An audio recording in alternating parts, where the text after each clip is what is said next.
Pune book फेअरच्या वतीनं 23वी ते पुणे जत्रा पुस्तक जत्रा या 23व्या पुस्तक जत्रामध्ये तुम्हा सर्व कवींचं स्वागत. त्याचबरोबर सगळ्यांचं स्वागत. महत्त्वाचं म्हणजे या कवी संमेलनाचे अध्यक्ष आहेत माननीय राजन लाखे. ते गेली 10 वर्ष मराठी साहित्य संमेलनामधला कवी कट्ट्याचं प्रमुख म्हणून काम करतात. या कार्यक्रमाला उपस्थित असलेल्या महाराष्ट्र साहित्य परिषदेच्या महाराष्ट्र साहित्य परिषद पुणेच्या प्रमुख कार्यवाहक तसेच अखिल भारतीय मराठी साहित्य महामंडळ 3 वर्ष आपल्याकडे आता आलेलं आहे. त्याचं पहिलं संमेलन सातारला होणार आहे, उत्तर पुण्याला होण्याची शक्यता आहे. त्याच्यामुळे 3 संमेलनांचं प्रचंड काम मिलिंद जोशी, सुनीताराजे पवार, मुंबई त्यांच्याकडे आहे. अशा या अखिल भारतीय मराठी साहित्य महामंडळाच्या कार्यवाहक सुनीताराजे पवार, माननीय राजन लाखे, सातारा जिल्ह्यातल्या प्रसिद्ध अशा स्त्रीरोग तज्ञ डॉक्टर सुजा पंडित कवी आहेत, त्या लेखिका पण आहेत. आता त्या पुण्यामध्ये स्थायिक झालेल्या आहेत. नातवंडांचं विशेष कौतुक करण्यामध्ये त्यांचा वेळ जातो. पण तो एक काळ मला माहिती आहे की सातारामध्ये सुजा पंडित त्या सर्व आपण जे म्हणून पेशंट म्हणून आहे तर त्यांचं दैवत होतं. त्या अनिल पंडित म्हणून त्यांचे पुस्तक हे सोशल होते का ते कॅन्सरने गेले, परंतु सातारच्या सामाजिक सांस्कृतिक मध्ये त्यांचा मोठा सहभाग होता. या ठिकाणी उपस्थित असलेले कविवर्य बाबा ठाकूर, सविता कुरुंदवाडे, राणी पवार गायकवाड, महेंद्र पवार, डॉक्टर नववाळे, डॉक्टर राहुल भोसले आणि सर्व इतर. मला अतिशय सांगायला आनंद वाटतो की 25 वर्षापूर्वी तमिळे असलेले राजन यांचे शिक्षण पुण्यात झाले इंग्रजी माध्यमामध्ये आणि त्यांना असं वाटलं की प्रदर्शन आपण भरवावं, पुणे बुक फेअर भरवावं. कारण या एवढ्यासाठी की त्यांच्यात इच्छा होती की या पुणे बुक फेअरमध्ये सर्व भाषांची पुस्तकं असावी आणि त्याचा उपयोग व्हावा. कारण या पुणे कॉस्मो आहे, कन्नड असतील, बंगाली असतील, त्याच्यानंतर तमिळी असतील, हिंदी भाषिक असतील, बिहारीच्या आता काल लेखिका त्यांच्यावर बिहारची वेगळी बोली भाषा आहे. या सगळ्या भाषिकांच्यासाठी एक पुस्तक प्रदर्शन असावं. पण हे असताना या प्रदर्शनामध्ये साहित्यिक चर्चा व्हाव्या म्हणून ते मसापला अप्रोच झाले. त्यावेळचे मसापचे सर्वेसर्वा म्हणलं तरी हरकत नाही. डॉक्टर गना जोगळेकर हे अतिशय ॲक्टिव्ह जे सातारला मिनी स्कूलमध्ये आमच्याकडे शिक्षक होते, डॉक्टर फर्ग्युसनला होते. त्यांना ती आवडली कल्पना आणि गेली 23 वर्ष मसाप याच्यामध्ये सहभागी होतात. मागील वर्षीपासून आमचं सातारला पॅटर्न आहे ग्रंथ महोत्सवामध्ये, तो पॅटर्न राबवण्याचा मसापने प्रयत्न केला. मागच्या वर्षी साहित्यिक चर्चांचे कवी संमेलनाचे बरेच कार्यक्रम झाले आणि यावर्षी तर साधारणपणे 8 कार्यक्रम होतात. अगदी आज संध्याकाळी शेवटचा करावकेचा कार्यक्रम आहे, तो सुद्धा आपण अटेंड करायला हवं शकतो. परंतु या कार्यक्रमाच्या माध्यमातून आम्हाला नक्की खात्री आहे की नवीन काही साहित्यिकांना बाकीच्यांना देण्याचा प्रयत्न होत आहे आणि यासाठी राजन यांचं मी पुन्हा एकदा स्वागत करतो. आणि मी आपल्याला सांगू इच्छितो की परवा दिवशी इंग्रजी ऑथर्सची कमिटी झाली. मला आनंद असा वाटला की आता ज्योती झा आहेत ज्यांनी एका मराठी लेखकाचं इराणवर लिहिलेल्या मला दिनेवाले वगैरे नाव आहे काहीतरी, त्यांचं मराठीचं पुस्तक हिंदीमध्ये आहे. तर डॉक्टर प्रेरणा उबाळे जे आहेत त्यांना साहित्य अकादमी मिळालेलं आहे हिंदीच्या संदर्भातल्या आणि त्या मॉडर्न कॉलेजच्या हिंदी विभागाच्या प्रमुख आहेत. पुणे विद्यापीठाचं माझ्या माहितीप्रमाणे पहिलं कॉलेज आहे की हिंदीच्या संदर्भातलं काम करतं. म्हणजे आपल्याला पुणे विद्यापीठात हिंदी शिकायला जायचं असं नाही, पण त्यांनी कॅरलचं पुणे विद्यापीठ एक चांगल्या प्रकारची हिंदीचं त्यांनी चालू केले, वेगवेगळे कोर्सेस चालू केलेले आहेत. त्याही विशेषतः मराठीचं हिंदीमध्ये भाषांतर करतात. माझ्या माहितीप्रमाणे आपले लेखक कोण त्यांचं वसंत आबाजी डहाके. वसंत आबाजी डहाके यांच्या कवितांचं तुम्ही हिंदीमध्ये जे रूपांतर केलं त्याच्याने त्यांना साहित्य अकादमी आलेलं. प्रचंड काम करतात. त्याही या ठिकाणी उपस्थित आहेत. त्याही मराठीचं कविता सादर करणार आहे. ते इथं प्रशांत निकम वगैरे आलेले आहेत. त्यांचं पण स्वागत. मीडियामध्ये जे आहेत आज संध्याकाळी कराओकेमध्ये गाणंसुद्धा ते म्हणणार आहेत. या सर्वांचं मी स्वागत करतो आणि प्रथमतः राजन यांना विनंती करतो की मिस्टर राजन लाखेंचा आपण मोमेंटो घेऊन सत्कार करा.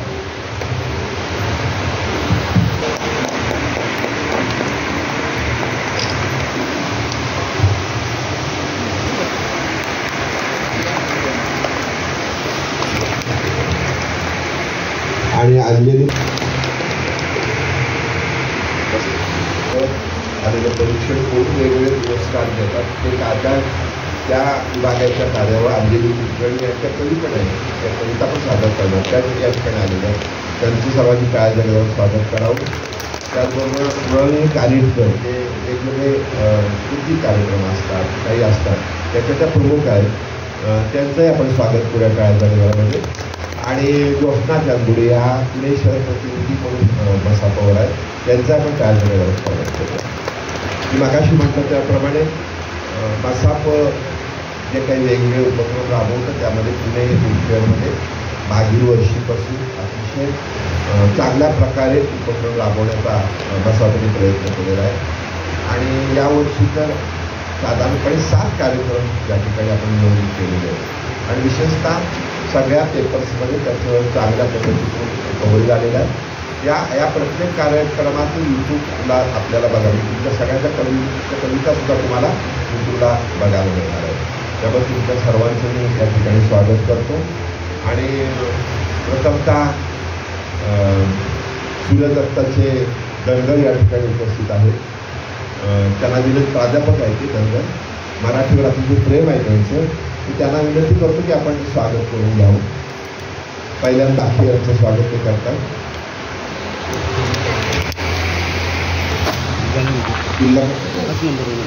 हे पण द्यायचं कॉमन फोटो करतात.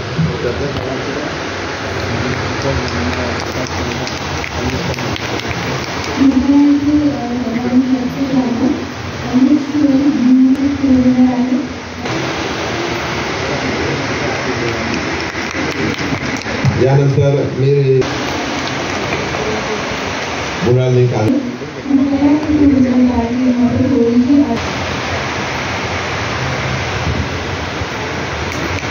डॉक्टर क्षितिजा पंडित,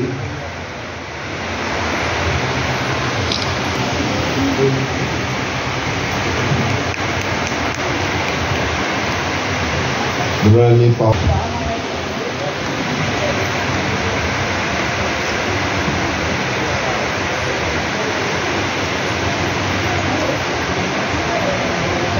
बाबा ठाव्याने जावा. अतिशय ऍक्टिव्ह व्यक्तिमत्व आहे. रोज गुलाबाचं वेगवेगळी त्यांच्या घरामध्ये येणारी फुलं ते व्हॉट्सअपवर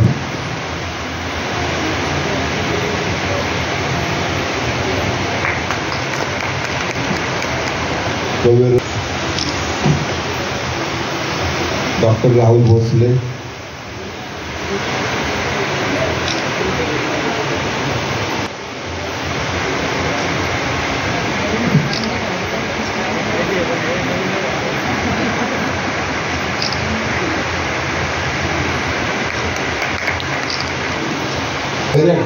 आज संध्याकाळी गाणं पण म्हणणार आहे तो करावं.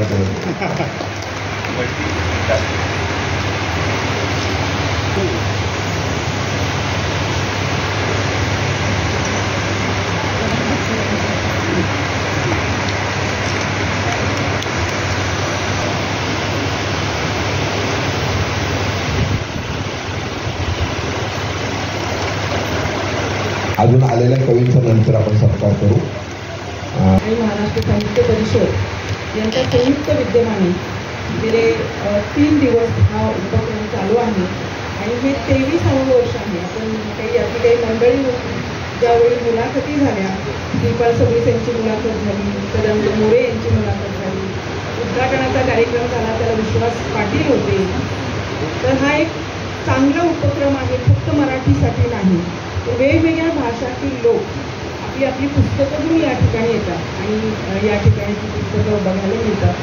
आपण असं नेहमी म्हणतो की वाचन संस्कृती कमी होताना दिसते, पण आपण आत्तासुद्धा सोशल मीडियावर खूप वाचत नाही असं नाही, पण त्या वाचनाला शिस्त नाही असं आपण म्हणतो. तर ते शिस्त लावण्याचं काम पुणे बुक फेअरच्या माध्यमातून चांगल्या प्रकारे होऊ शकेल. आज या ठिकाणी आपण सगळ्या कवयित्री म्हणजे राजन लाखे अध्यक्ष आहेत, आमच्या ज्योत्स्ना चांदुडे आहेत, मुलानी कानिटकर आहेत, आमच्या अंजली कुलकर्णी आहेत, श्री चिटणीसकर 4 दिवस अथक परिश्रम करून इथे आहेत. त्यांनी खूप चांगले उपक्रम या ठिकाणी राबवलेत. राजन सर आहेत, बाकीचे सगळे कवी माझ्यासमोर आहेत. मी आपल्या सगळ्यांना मनापासून शुभेच्छा देतो, कारण कविता हा आद्य प्रकार आहे साहित्यात. त्यामुळं कुठलाही ज्यावेळी आपण एखादा आपली अभिव्यक्ती करतो ती कवितेच्या माध्यमातून कमी शब्दामध्ये जास्त प्रकटीकरण असतं. म्हणजे गद्यातली 5-6 पानं ही कवितेतल्या 2 ओळी, इतका मोठा आशय घेऊन कविता जन्माला येते. आणि ही कविता आत्ताच नाही तर अगदी आद्यकवी वाल्मिकीपासून सुरू झालेली आहे. ती तुमच्या आत्तापर्यंतच्या संत कवयित्री असतील, जात्यावरच्या ओव्या असतील, लोकगीतं असतील, लोकसाहित्य असेल, या सगळ्यांच्या माध्यमातून कवितेनं आपला ठसा उमटवला आहे. आणि आजही खूप चांगलं सादरीकरण आणि एक चांगले प्लॅटफॉर्म या निमित्ताने मिळतात. म्हणजे पूर्वी स्त्रियांना तर अभिव्यक्त करण्यासाठी फार साधनच नव्हती, पण आता ज्या कवयित्री लिहित आहेत त्या खूप छान लिहित आहेत आणि मोकळेपणानं लिहित आहेत. हा एक म्हणजे माझा यावेळेचा दिवाळी अंक हे स्त्री चळवळीची 50 वर्ष किंवा अर्धशतक ज्याला आपण म्हणूया. तर स्त्रियांना कवितेच्या माध्यमातून एक मोठं व्यासपीठ मिळाले आणि एक मोकळेपणा त्या माध्यमातून आला आहे. आजही आपल्या कवयित्री भगिनी जास्त आहेत असं मला वाटतं. मी आपल्या सगळ्यांना मनापासून शुभेच्छा देते, कारण आत्ताच सरांनी सांगितलं त्याप्रमाणे 99व्या साहित्य संमेलन सातारा इथं होते आणि ग्रंथ प्रदर्शनाची बैठक ही सातारमध्ये आहे आणि मला निघायचं आहे. मी आपल्या सर्वांना मनापासून शुभेच्छा देते आणि धन्यवाद. एकच महाराष्ट्र साहित्य परिषदेने ही गेल्या 23 वर्ष सतत साथ दिले. मध्यंतरी त्यांचा मॅडम आणि विनीत जोशी सरांचा आग्रह होता, शहरातच आपण प्रदर्शन राबवतोय, उपनगरीमध्ये सुद्धा आपल्याला राबवायला पाहिजे. त्यानुसार आम्ही 2-3 वर्ष येरवाडा विभागात रमेश जाधव आहे तिथं आम्ही प्रदर्शन घेतली होती.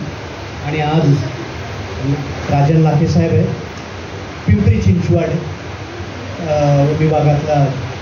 असं आपल्याला ह्या प्रदर्शनाचा हेतू आहे लोकांपर्यंत पोहोचवण्याचा प्रत्येक क्षेत्रात आणि उपनगरीमध्ये सुद्धा. ठीक आहे, एवढेच फक्त ह्या राजनकडनं पुढचा इनिंग्स दुसरे राजन सांभाळतील.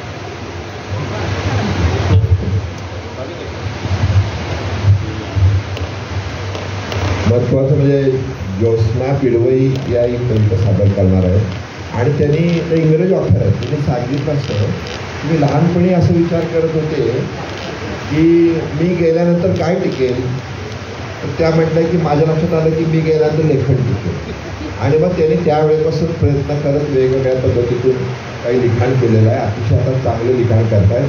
त्यांचाही सत्कार इथं धनगर त्यांचाही सत्कार या ठिकाणी करावा.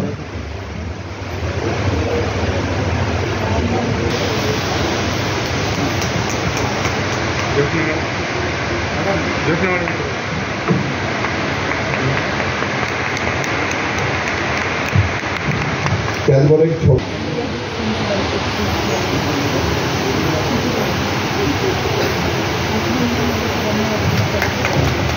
मी आता राजनंच्याकडे माहिती घेतो.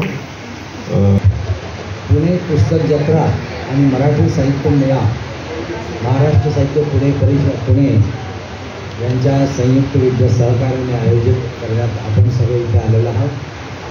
प्रथमतः मला असं वाटतं की यासाठी कार्य करणारे आमचे मित्र शिरीष चिटणीस सर यांचा पहिल्यांदा मी धन्यवाद मानतो की त्या निमित्ताने त्यांनी आपल्या सर्वांना बोलवलेलं आहे आणि आपण सर्वजण इथे आलो. कवी संमेलन तर या सर्व कवी संमेलनात आपल्या सर्वांचं हार्दिक पहिल्यांदा स्वागत. एक तर चहा नंतर द्या किंवा आधी द्या असं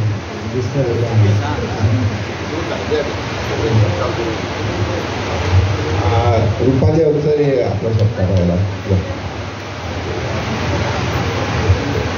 वेगळा आहे.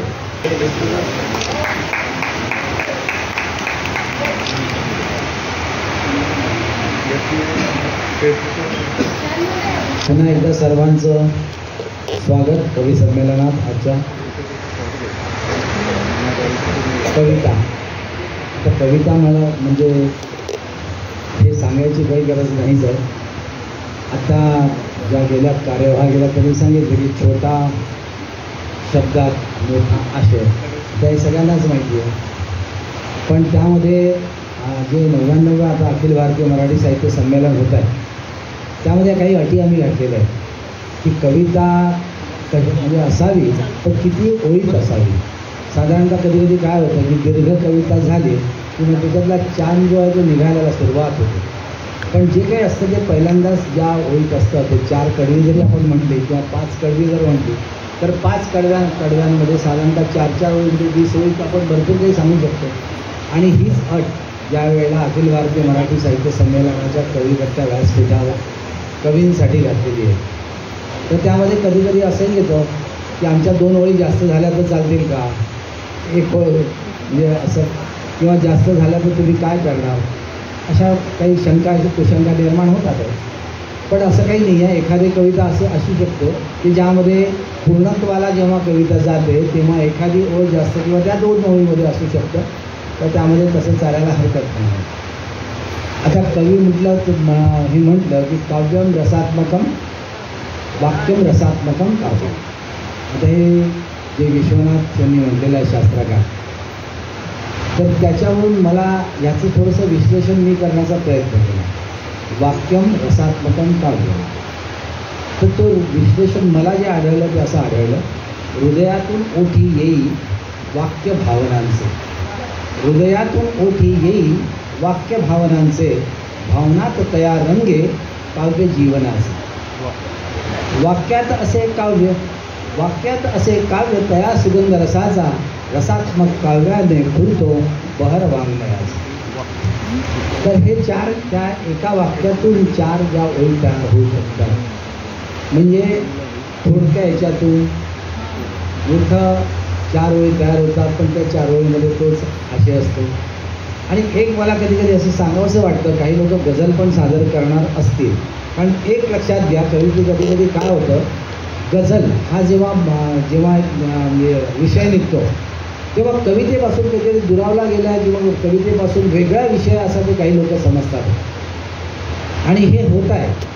कारण काय होतं आहे की आमचं गझलचं सत्र वेगळं, हे सत्र वेगळं, असं जो फरक होतो, भेदभाव होतो आहे, तर तो होऊ नये त्यासाठी पण एक प्रयत्न असतो. खरं पाहिलं तर कविता गझल म्हटलं की कवितेचाच भाग आहे आणि कवितामध्ये तो समाविष्ट आहे. फक्त एवढंच आहे की कविता ही जर मुक्त छंदात असेल तर तिला कुठपर्यंत जायचं याचा सर्व भार कवीवर असतो. तिने कुठपर्यंत वाहत जायचं याचा सर्व भार कवितेवर असतो. पण गझल करताना त्यांनी त्या गझलेने कुठपर्यंत वाहत जायचं याचा सर्व भार त्या वृत्तात असतो. म्हणून तो वृत्त म्हणजे जो शब्दांचा जो हे आहे,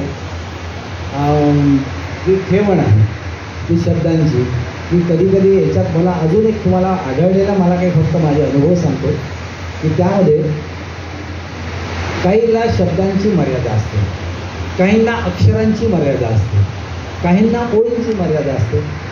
पण कवितेत आजपर्यंत मला एकच प्रकार, आता शब्दांची मर्यादा गझलमध्ये, ओळींची मर्यादा 4 ओळीमध्ये म्हणा, सुनीतपणे म्हणा ती 14 ओळींची, दशपदीमध्ये म्हणा कवी अनिलांची. पण एका गोष्टी मला आढळलं ते सांगतो तुम्हाला की हा हायकू जो प्रकार आहे, या हायकू प्रकारामध्ये 2 गोष्टी सायमल्टेनियस येतात. त्यामध्ये अक्षरांची पण मर्यादा असते आणि ओळींची पण मर्यादा असते. हा एकच प्रकार असा जो मासो बाशो जापनीज त्यांनी इथे आणलेला आहे आपल्याकडे. तर अशा प्रकारच्या वेगवेगळ्या ज्या भावना आहेत त्या कवितेतून व्यक्त होत असतात. आणि आज आपण याच भावना आपल्या विषयानुसार व्यक्त करण्याकरता आपण इथे जमलो आहोत. तर मला असं वाटतं आपण जास्त वेळ न घेता कवितेला सुरुवात करूया. आणि प्रथम ज्यांची कविता मला नाव दिलेलं आहे बाबा ठाकूर सर, त्यांनी आपली कविता सादर करावी. नमस्कार. निर्लज्ज आहे मी, निर्लज्ज आहे मी, माझ्या कवितेचे शिक्षक आहे. आमंत्रण असो वा नसो मला तुमच्या पंक्तीत बसावंसं वाटतं. आणि लग्न कोणाचं का असेना मला वरातीत नाचावंसं वाटतं, वरातीत नाचावंसं वाटतं. आमंत्रण असो वा नसो, आमंत्रण असो वा नसो मला तुमच्या पंक्तीत बसावंसं वाटतं. लग्न कोणाचं का असेना मला वरातीत नाचावंसं वाटतं. मित्रांनो, कोणी निर्लज्ज का म्हणेना, मित्रांनो कोणी निर्लज्ज का म्हणेना तुमच्या सोबतच राहावंसं वाटतं. नातं असो वा नसो मला नात्यात असल्यासारखं वाटतं, मला नात्यात असल्यासारखं वाटतं. आई कुणाची का असेना मला तिच्या पायाशी बसावंसं वाटतं. आणि बाप कोणाचं का असेना त्याचे पाय धरावंसं वाटतं. आणि बाळ कुणाचं का असेना त्याला कडेवर घ्यावंसं वाटतं. आणि आजी कुणाची का असेना तिला रस्त्याच्या कडेवर सोडावंसं वाटतं, रस्त्याच्या कडेला सोडावंसं वाटतं. मित्रांनो, निर्लज्ज आहे मी. आजी म्हणजे एक लांबलेला आई पण आहे. त्या आजीजीला रस्त्याच्या कडेवर सोडावंसं वाटतं. आणि जिंकणारा कोणी का असेना, जिंकणारा कोणी का असेना मला हरणाऱ्या सोबत राहावंसं वाटतं. आणि माणूस लहान मोठा कसा का असेना मला लहान असल्यासारखंच वाटतं, मला लहान असल्यासारखंच वाटतं. मला तुमच्या सोबत राहावंसं वाटतं. मित्रांनो, निर्लज्ज आहे मी. मित्रांनो, निर्लज्ज आहे मी. आमंत्रण असो वा नसो तुमच्या सोबतच राहावंसं वाटतं. जगणं माझं आजवरचं हेच आमंत्रण. तुमच्या सोबतच जगावंसं वाटतं, तुमच्या सोबत जगावंसं वाटतं. शेवट मी माझ्या देशाकरता म्हणतो, देशा कृतज्ञ आहे रे, मी निर्लज्ज आहे. तुझ्याकरता मी काही केलं नाही. तुझ्याकरता जीव ओवाळून टाकासा वाटतो. उशीर झाला कळतंय मला, उशीर झाला कळतं मला. पण तुझ्याकरता त्या तिरंग्यात गुंडाळून घ्यावंसं वाटतं, तुझ्याकरता त्या तिरंग्यात गुंडाळून घ्यावंसं वाटतं. आणि डोळे बंद झाल्यावर मला कानावर भारत माता की जय ऐकावंसं वाटतं, ऐकावंसं वाटतं. आणि मी असो नसो मला तुमच्या आठवणीतच राहावंसं वाटतं. मित्रांनो, निर्लज्ज आहे मी. आमंत्रण असो वा नसो मला तुमच्या पंक्तीत बसावंसं वाटतं, पंक्तीत बसावं. काय म्हणण्यात मजा आहे, सूर जुळवण्यात मजा आहे, जुळलेले सूर गाण्यात मजा आहे. आपण एकटे आलो असलो तरी सर्वांचं होऊन जाण्यात मजा आहे. असं सर्वांचं होऊन जाण्यामध्ये आज इतके जण आलेले आहेत कवितेचे होऊन जाण्याकरता. त्यामध्ये दुसरं नाव आहे डॉक्टर गोविंद सिंग. नमस्कार, मी doctor Govind Singh Vandale. Army medical कोरमधून रिटायरनंतर पुणे येथे वास्तव्यास आहे. आणि या ठिकाणी आज आल्यानंतर सरांनी ज्या पद्धतीने या कार्यक्रमाची माहिती दिली आणि मला खूप म्हणजे भरभरून आलं आहे. आणि एवढं प्रेम या ठिकाणी या मंचावर मिळालं. सर्वप्रथम मंचाचे मी खूप खूप आभार मानतो. आणि सरांनी ज्या वेळेला या ठिकाणी सांगितलं जर हा कविता म्हणजे हा शब्दांचाच खेळ आहे, तर या माझ्या शब्द या कवितेनेच मी या ठिकाणी माझी शब्द ही कविता सांगतो. अक्षरांचा समूह विचारांची गाथा, अक्षरांचा समूह विचारांची गाथा, भावनेतील भाव म्हणजे शब्द. शब्दांचे प्रहार, शब्दांचे प्रहार पुन्हा ऋती खोलवर शब्द सुमनांचा गुच्छ, शब्द सुमनांचा गुच्छ, प्रेम रुजे अंतकाल. प्रत्येक शब्दाला मान, प्रत्येक शब्दाला हा मान, शब्द बोलावे जपून. शब्द तीक्ष्ण हत्यार करी वार आपणांवर, दुःख खोल हृदयावर झीज नाही लवकर, दुःख खोल हृदयावर झीज नाही लवकर. शब्द निरागस गोमटे, शब्द निरागस गोमटे, लहान्या बाळाचे हे बोल, स्नेह दाटे चौकडे, स्नेह दाटे चौकडे, चिमुकल्याचे बोबडे बोल. प्रत्येक शब्दाला हा मान, शब्द बोलावा जपून. शब्द रचती वैभव, शब्द रचती वैभव, पोखरुणी कणखर डोंगर. शब्द मानाचे पेरता, शब्द मानाचे पेरता, होते आदराची उपज. करुणा शब्दाला भोवली, करुणा शब्दाला भोवली, देई मायेचा पदर. शब्द विश्वाला जोडती, शब्द विश्वाला जोडती, जसे मानवतेचे एकक. प्रत्येक शब्दाला हा मान, शब्द बोलावा जपून. प्रत्येक शब्दाला हा मान, शब्द बोलावा जपून. धन्यवाद.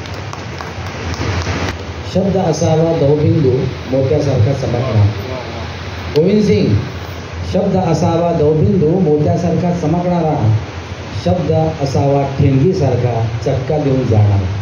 शब्द नसावा काट्यासारखा दुसऱ्याच्या डोळ्यात खोपणारा, शब्द असावा फुलासारखा सुगंध दरवळ ठेवणारा, सुगंध दरवळ ठेवणारा. अशा शब्दांची भाषेमध्ये गोविंद सिंग यांनी म्हटलेलं. आणि त्यानंतर आपण घेतो आहोत, आमंत्रित करतो आहोत ज्योत्स्नाताई बिडवई. खरं तर इतक्या सगळ्या दिग्गज अनुभवी कवींसमोर मला असं वाटतं मी खूप लहान आहे. आणि जेव्हा कविता लिहायचा प्रसंग येतो तेव्हा मला असं वाटतं की माझ्या पुरतीच मर्यादित असते, पण एक प्रयत्न आहे. आणि आपण सगळे ज्या वेळेला लिहितो वाचतो, खूप साऱ्या सामाजिक ऐतिहासिक खूप साऱ्या विषयांवर लिहितो. पण मी जी कविता आज वाचते आहे, साहित्य ज्यावेळेस आपण म्हणतो ना, तर प्रत्येक दशकात शतकात त्याचे थीम्स बदलत जातात. म्हणजे हां एकच मिनटं, समजणार नाही सर कविता जर सांगितलं नाही तर. मॉडर्न एजमध्ये असं झालं आहे, पोस्ट वर्ल्ड वॉर II खूप ड्रास्टिक चेंज झाला लिखाणात. आणि प्रगतिशील जगात माणूस कसा एकटा पडत गेला त्याचं रिप्रेझेंटेशन कुठेतरी ह्या कवितेत आहे. रितेपण मनाचे होणार आहे का कमी, ओसंडत वाहणारे सुख मिळणार आहे का कधी, पुरून पुरून उरेल असे सौख्य असते का शक्य, की जगात सर्वत्र वेदना कायम असते अव्यक्त. हे व्यक्त आणि अव्यक्त सारेच फसवे वाटते, जेव्हा प्रयत्न करूनही मीच मला परकी असते. का करावी कोणाची अपेक्षा जर माझीच मला साथ नाही, का हवेत आधाराला दुसरे जर माझीच मला सोबत नाही. असंख्य प्रश्न घेऊन माझे मन जगत आहे, कोडे सोडवत आहे. काही प्रश्नांची सापडतात उत्तरे, काही गुंता मात्र अजून वाढत आहे. धन्यवाद. गोष्टींचा समावेश आहे. यानंतर आपण घेतो आहे आकांक्षा.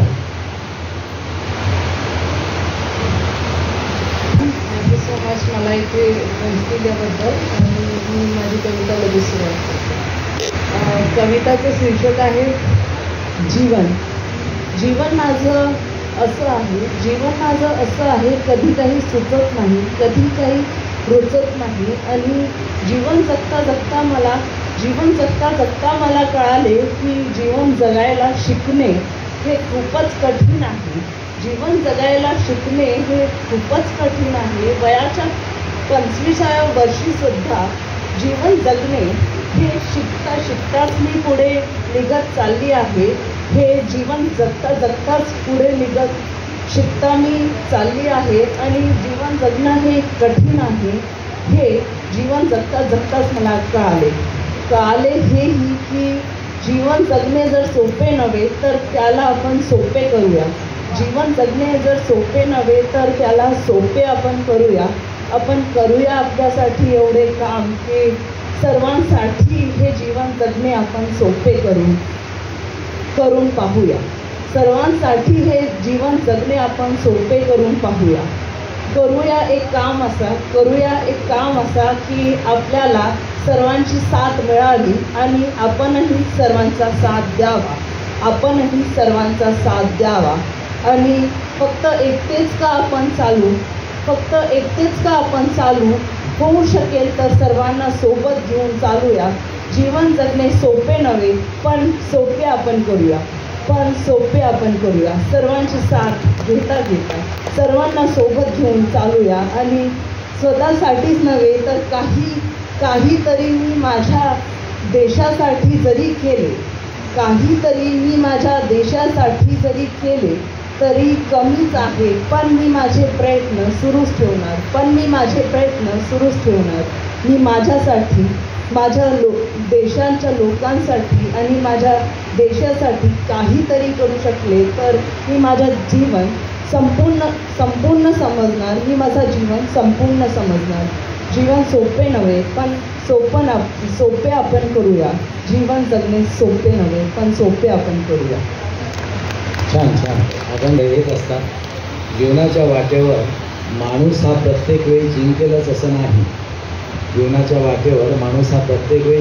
असं नाही. पण मैदानात हारलेला पुन्हा जिंकेल पण मनाने हारलेला नाही. म्हणून मनाने न हारता त्यांनी जो संदेश दिला आहे की हरू नका आणि जीवन सोपं करूया. ज्याच्याच बरोबर आपण पुढे जातो आहे आणि पुढे व्यासपीठ आणि रसिक श्रोते हो, नमस्कार. मी Rudransh Suresh Jagtap, Appasaheb Bhaurao Patil English medium school Satara इयत्ता 6वीचा विद्यार्थी आपल्यासमोर एक कविता सादर करणार आहे. कवितेचे शीर्षक आहे पुस्तक. जेव्हा नसतं घरात कोणी तेव्हा होतो आपण मौनी. जेव्हा नसतं घरात कोणी तेव्हा होतो आपण मौनी. जेव्हा होतं रिकामं मस्तक तेव्हा साथ देतं आपलं होतं ते हो आपलं पुस्तक. तेव्हा साथ देतं आपलं होतं ते हो आपलं पुस्तक. शाळेमध्ये शिक्षक होतं आयुष्याचं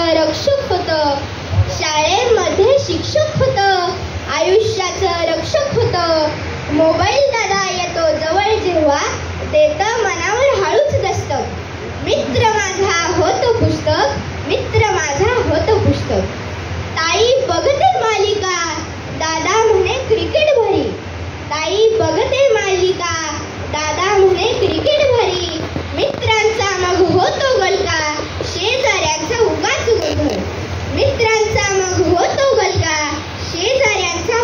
गोंधळ. गोंधळ सारा विटते मस्तक. शांत कराया मन हे माझे आई देते हाती पुस्तक.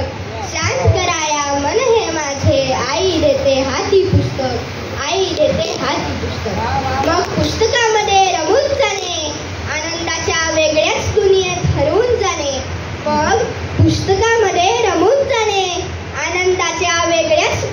हरवून जाणे. पुस्तके देतात उत्साह आणि आनंद, बनवतात आपल्याला ज्ञानी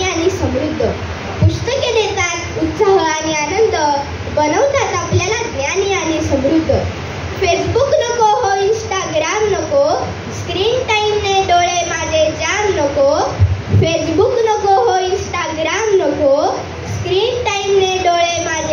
नको. दुनिया म्हणते ज्याला द्योतक. माझ्यासाठी दोस्त आहे माझं पुस्तक.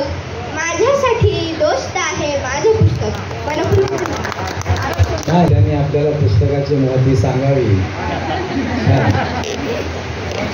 एक लक्षात घ्या, कराग्रे असते अँड्रॉइड, करमध्ये व्हॉट्सॲप, करमूले तू फेसबुकम, प्रभाते मोबाईल दर्शनम. ही आपली परिस्थिती आहे. आणि या परिस्थितीमध्ये एखाद्याने आपल्याला सांगावं की नाही हे मोबाईल वगैरे बरोबर नाही, पुस्तकात ध्यान द्या. मला कधी कधी असं असतं की cigarette is injurious to health हे लिहिलेलं असतं हो सगळीकडे, पण पिणारा जेव्हा 10 वेळा वाचतो तेव्हा त्याला एकदा कळतं हां नाही बरोबर आहे. तसं आपल्याला हा डोस पाहिजे मधून सगळ्यांना की वाचा तर वाचाल. आणि त्यामधून आता आपण पुढे जातो आहे आणि पुढे आहेत डॉक्टर लता पाळेकर. आज तशी कार्तिकी एकादशी आहे आणि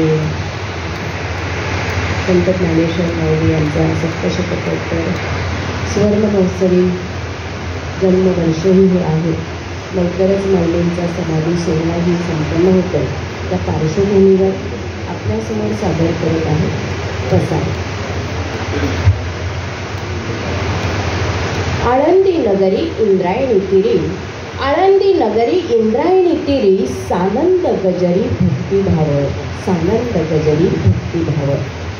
सिद्धेश्वर क्षेत्र प्रसिद्ध सर्वत्र, सिद्धेश्वर क्षेत्र प्रसिद्ध सर्वत्र, वारीत एकत्र संत येती, वारीत एकत्र संत येती. विठ्ठल रुक्मिणी ग्रामण्य म्हणून, विठ्ठल रुक्मिणी ग्रामण्य म्हणून, राहत जावनी सिद्ध भेटी, राहत जावनी सिद्ध भेटी. नियत संयमी दिव्यत्वाची हमी, नियत संयमी दिव्यत्वाची हमी. जन्मे कृष्णाष्टमी ज्ञानदेव, जन्मे कृष्णाष्टमी ज्ञानदेव. निवृत्ती ज्ञानोबा सोपान मुक्ताई, निवृत्ती ज्ञानोबा सोपान मुक्ताई. भावंडाचे ठाई दिव्य तेज, भावंडाचे ठाई दिव्य तेज. एक निवाशाशी, एक निवाशाशी पैसाच्या खांबाशी, संवाद जनाशी ज्ञानेश्वरी, संवाद जनांशी ज्ञानेश्वरी.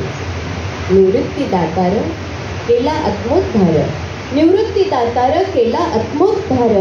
अनुभव पार अमृताचा, अनुभव पार अमृताचा. मुखी नाम घेत तीर्थक्षेत्री जात, मुखी नाम घेत तीर्थक्षेत्री जात. अभंग हरिपाठ म्हणत ती, अभंग हरिपाठ म्हणत ती. चांगदेवपत्र कोरेच मात्र, चांगदेवपत्र कोरेच ते मात्र. 65 पवित्र निरविली, 65 पवित्र निरविली. माऊली प्रसन्न कार्य हे संपन्न, माऊली प्रसन्न कार्य हे संपन्न. मार्ग संजीवन समाधीचा, मार्ग संजीवन समाधीचा. पसायशी दोरी अंतिम चरण. पसायशी दोरी वाटू घरोघरी, पसायशी दोरी वाटू घरोघरी. रामकृष्ण हरी मनोमनी, रामकृष्ण हरी मनोमनी, रामकृष्ण हरी मनोमनी. धन्यवाद. छान छान. त्या सान्निध्यात नेलं आणि निवृत्ती आपण जिथे राहतो आहे तिथे बाजूला ज्ञानेश्वर, आळंदी, मोरया गोसावी अशा सान्निध्यात आपलं पुणे शहर आहे. आणि मला असं वाटतं की याच्यावर थोडंसं मला आठवलं म्हणून सांगतो की निवृत्ती ज्ञानदेव, सोपान मुक्ताई ही 4 नावं जी आहे ना ती नुसती नावं नाही आहेत, पण याच्यावर जर लक्षात घेतलं आणि थोडंसं आपल्याला तर लक्षात येईल की निवृत्ती झाल्यानंतरच खरं ज्ञान येतं ते म्हणजे ज्ञानेश्वर. पहिले निवृत्तीनाथ, नंतर ज्ञानेश्वर. आणि ज्ञान जर प्राप्त झालं आणि तो जर मार्ग आपण अवलंबला तर तो मार्ग जो असतो तो सोपा मार्ग म्हणजे अध्यात्माचं ज्ञान करणं, तो म्हणजे सोपान. आणि सोपानच्या पुढे जर गेला, हा जर सोप्या मार्गाने आपण जर चालत राहिलो, कुठेही काहीही आपलं लक्ष न भरकटता जर आपल्याला आपण पुढे चालत राहून या सोप्या मार्गाने गेलो तर मिळते मुक्ती, आणि ती म्हणजे मुक्ताबाई. ही 4 नावं खूप महत्त्वाची असं मला जेव्हा जेव्हा वाटतं आणि यांच्यावर मला लक्षात आलं. तर आपण कवितेच्या याच्यात पुन्हा पुढे जाऊया आणि त्यामध्ये आता पुढच्या आहेत मृणालिनी गायकवाड. कवितेचं नाव आहे ती. आठवली मला ती. आठवली मला ती झुले झुलताना, उंच अंबराकडे बघत स्वप्ने गुंफताना. आठवली मला ती गालावर तिच्या निरागस हसू ओसंडताना. आठवली मला ती झुले झुलताना. दिसली मला ती, दिसली मला ती रात्रंदिस राबताना. ध्येयपूर्तीसाठी काबाड कष्ट करताना. चित्तीचे तेज तिच्या मुखावर विराजताना. दिसली मला ती रात्रंदिस राबताना. पाहिले तिला मी, पाहिले तिला मी नववधू होताना. पाहिले तिला मी नववधू होताना. सोनेरी भविष्याच्या आकांक्षा तिच्या डोळ्यात तरळतात. संसार फुलवण्यासाठी तिचे मन मारताना. पाहिले तिला मी नववधू होताना. उमजली मला ती, उमजली मला ती जगाचा निरोप घेताना. उमजली मला ती जगाचा निरोप घेताना. निर्विकार मुद्रेवर तिच्या समाधानाचा किरण तळपताना. आकाशाला स्पर्श करून, आकाशाला स्पर्श करून पुन्हा मातीत रुजताना. उमजली मला ती जगाचा निरोप घेताना. धन्यवाद. कधी कधी याचा दुसरा भाग जर बघितला तर प्रसिद्धीच्या झोतात मिळतं ते वलय, प्रसिद्धीच्या झोतात मिळतं ते वलय, सांगून कधी सुटणार नसते ती सवय. भाषणातून काढावा लागतो तो आशय आणि ती दिसताच बदलावा लागतो तो विषय. धन्यवाद. तर तिचं ती पण आणि हा तिचं ती पण वेगळं मी करण्याचा प्रयत्न केला. तर आपण पुन्हा हा प्रवाह जो कवितेचा आहे तो पुढे नेऊया आणि या कवितेच्या पुढच्या प्रवाहात आहे शरयू पवार.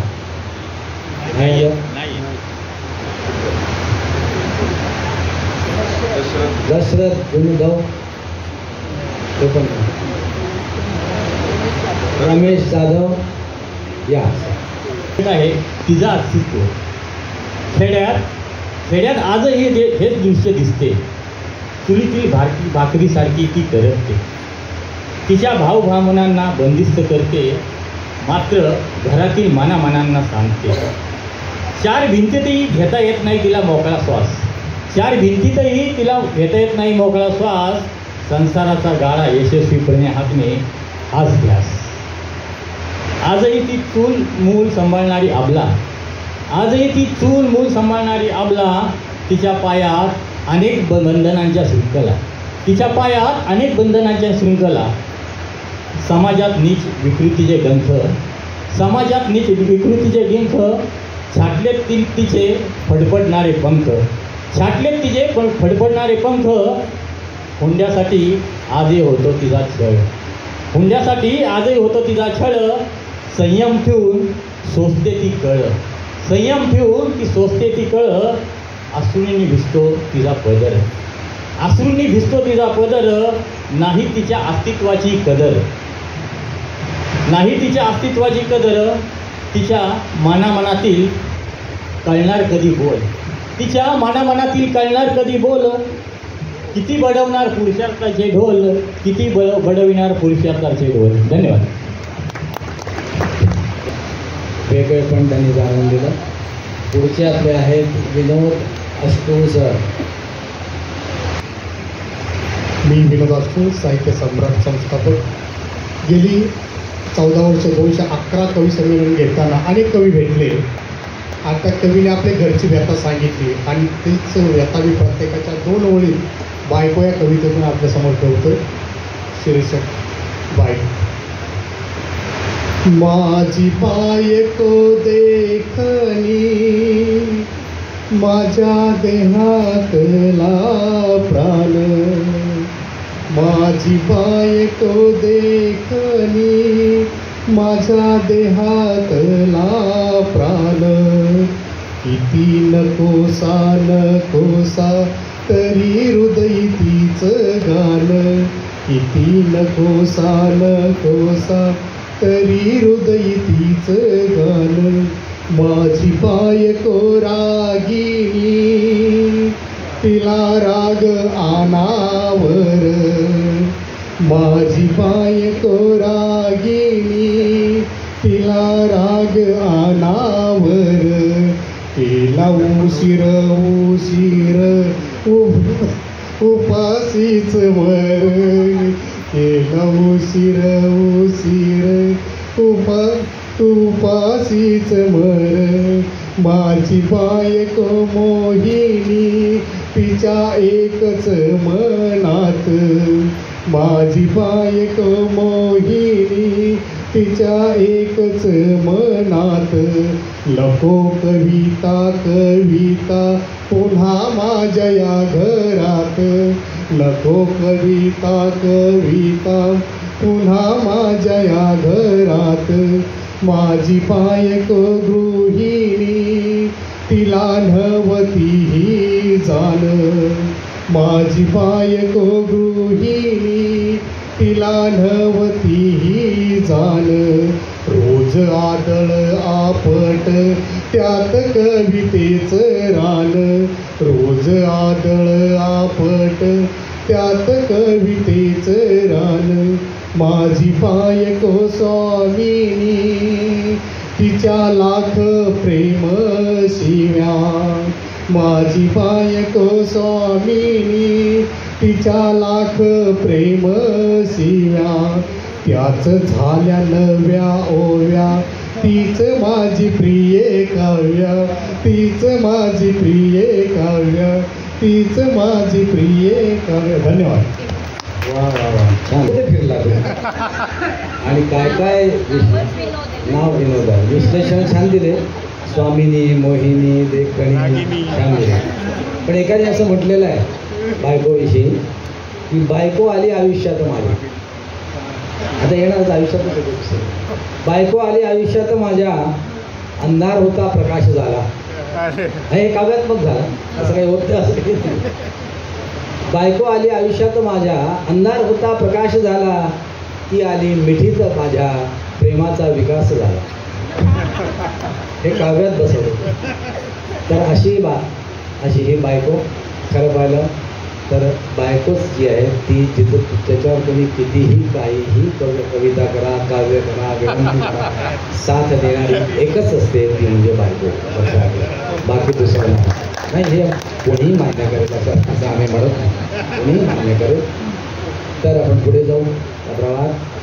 आणि पुढच्या आपले हे आहेत राहुल भोसले. या या या. कवितेचं शीर्षक आहे बाई जरा झोपली. बाई एकदा तू माणसं ओळखायची, बाई एकदा तू माणसं ओळखायची, वारं उलट्या दिशेने वाहते. बाई एकदा तू माणसं ओळखायची, वारं उलट्या दिशेने वाहते. इथे कुणाचाच कुणाला ताळमेळ उरला नाही. काल परवा ज्यांना गोंधळलंस तेच आता तुझ्या आयुष्याची लक्तरं वेशीवर सांगायला निघाली. खरंच बाई एकदा माणसं ओळखायची, वारं उलट्या दिशेने वाहते. इथे कुणाचाच कुणाला ताळमेळ उरला नाही. काल परवा ज्यांना गोंधळलंस तेच आता तुझ्या आयुष्याची लक्तरं वेशीवर सांगायला निघाले. तेव्हा बाई सावधतेनं पावलं टाक. मी म्हणत तुझ्यासोबत असणारे, मी म्हणत तुझ्यासोबत असणारे कडेचे पोहणारे निघाले. बाई खरंच सावध हो, बाई खरंच सावध हो. आता तुझ्यात सुस्तावले पण झटक झाशीच्या राणीसारखं दोन हात पुढे करत नेकीने लढ करत या. बजबजपुरी तुझा निभाव लागेल, तुझा निभाव लागेल. धन्यवाद. उद्ध्वस करतात, मोठमोठ्या मंडळीत ते उद्ध्वस करतात, मात्र बाई दिसताच ते उठून पुढा बसतात.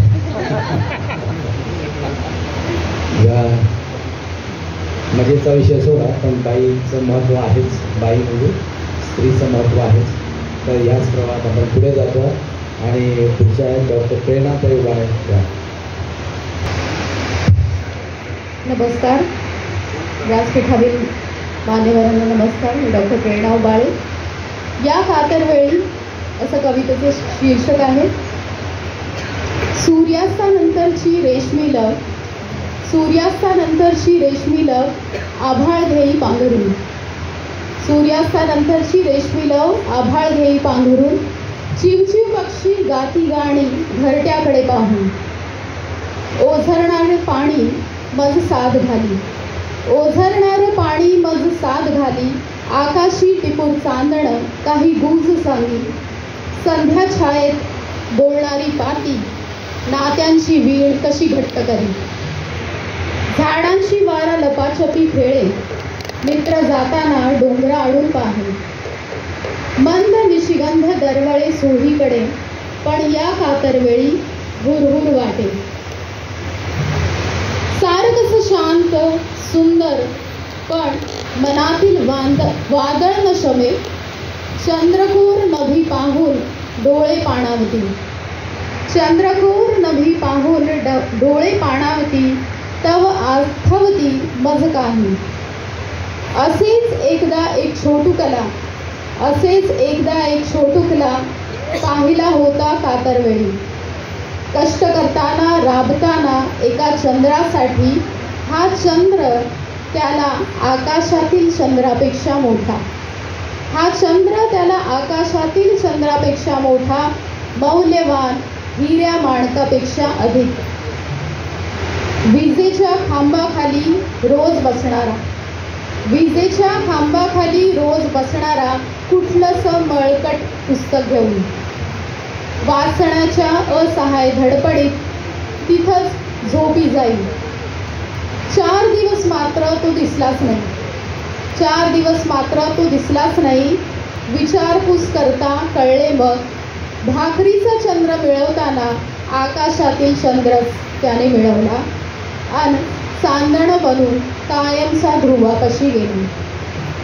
आठवून सारे मी होई अगतिक स्तब्ध सुंदर. निसर्गाची नवलाई सुंदरता जगण्याची त्याच्यासाठी कधीच नव्हती का? इवल्याच्या जीवाची इतकी परवड, किती चिमुकले असे जाणार, किती चिमुकले असे जाणार. आकाशी चांदण होऊन राहणार, इथला चंद्र आपण त्याला कधी मिळवून देणार. प्रश्नांचं काहूर उठे वाट दाटून येई हृदयी, प्रश्नांचे काहूर उठे दाटून येई हृदयी. हे वादळ शांत न होई, हे वादळ शांत न होई. धन्यवाद. आयुष्यात असतात आणि आयुष्य असंच चालत असतं. जे चंद्रा त्यांच्या नारायण सुर्वेंचे मला चंद्र बापरेचे याची आठवण आली. खरं पाहिलं तर आयुष्य म्हटलं तर बाबा बोरकरी आठवतात, कधी कधी जीवन यांना कळले हो, मी पण यांचे फक्त फळावरी सहजपणाने कळले. तर या आयुष्याच्या बाबतीत जर एखाद्या वेळेला विचार केला आपण, तर मला असं वाटतं की आयुष्याला वय नसतं, वय असतं. आयुष्याला वय असतं, वयाला आयुष्य नसतं. आयुष्याला वय असतं, किंवा असं म्हणूया, आयुष्य चालतं, आयुष्य बोलतं, आयुष्य निघून जातं. आयुष्य चालतं, आयुष्य बोलतं, आयुष्य निघून जातं. आयुष्याला वय असतं, वयाला आयुष्य नसतं. जे आयुष्य, जे वय निघून जातं ते फक्त वय असतं. जे वय निघून जातं ते फक्त वय असतं, आणि जे वय शिकवून जातं ते आयुष्य असतं. तर हे आयुष्याचं हे छान तुम्ही सांगितलं. काय काय त्यामध्ये अडचणी येतात आणि आपण आता पुढे जातो आहोत. प्रशांत निकम, प्रशांत निकम. यस, आणि एक आपल्या जगण्याला प्रेरणा घेऊन देणारी कविता एक आपल्याकडे सादर करतो. कवितेचं शीर्षक आहे असं कुठपर्यंत चालायचं. कुठं प्रकाश तर कुठं अंधार, असं कुठपर्यंत चालायचं. धनवानांनी धनवानच व्हायचं, तर निर्धनांनी निर्धनच राहायचं. कुठं प्रकाश तर कुठं अंधार, असं कुठपर्यंत चालायचं. धनवानांनी धनवानच व्हायचं, तर निर्धनांनी निर्धनच राहायचं. आश्वासनांना देऊनीला जे काय ते आत्ताच करायचं. आश्वासनांना देऊनीला जे काय ते आत्ताच करायचं. उगीच कशाला उद्याचा बहाणा, कर्म आपलं करत राहायचं. उगीच कशाला उद्याचा बहाणा, कर्म आपलं करत राहायचं. नकोच नुसते रुसवे फुगवे, आता कोणावर अवलंबून राहायचं. नकोच नुसते रुसवे फुगवे, आता कोणावर अवलंबून राहायचं. युक्तीपेक्षा आता कृतीच हवी. कुठपर्यंत असं सहन करायचं, कुठपर्यंत असं सहन करायचं. धन्यवाद. थँक्यू. चालायचं, कर्म आपलं करत राहायचं. बरोबर आहे, कर्मांनी अधिकार असते, आपल्याला सांगितलंच आहे कृष्णांप्रमाणे कर्म करत राहायचं. आणि प्रशांत निकम हे मला असं वाटतं त्यांचं चॅनल पण आहे आणि वृत्तपत्र आहे, आणि तुम्ही आपलं कर्म छान करत आहे आणि त्याच्यात सामावून घ्या सगळ्यांना. तर त्यामध्ये आणि असाच या प्रवाहात पुढच्या याला आपण येतो आहे रुपाली अवचरे. पडझड शीर्षकाने. किती ओल्या आठवणींनी मनात झाली पडझड आहे, किती ओल्या आठवणींनी मनात झाली पडझड आहे. अंधाराच्या खोल तळाशी उगाजीवाची फडफड आहे, अंधाराच्या खोल तळाशी उगाजीवाची फडफड आहे.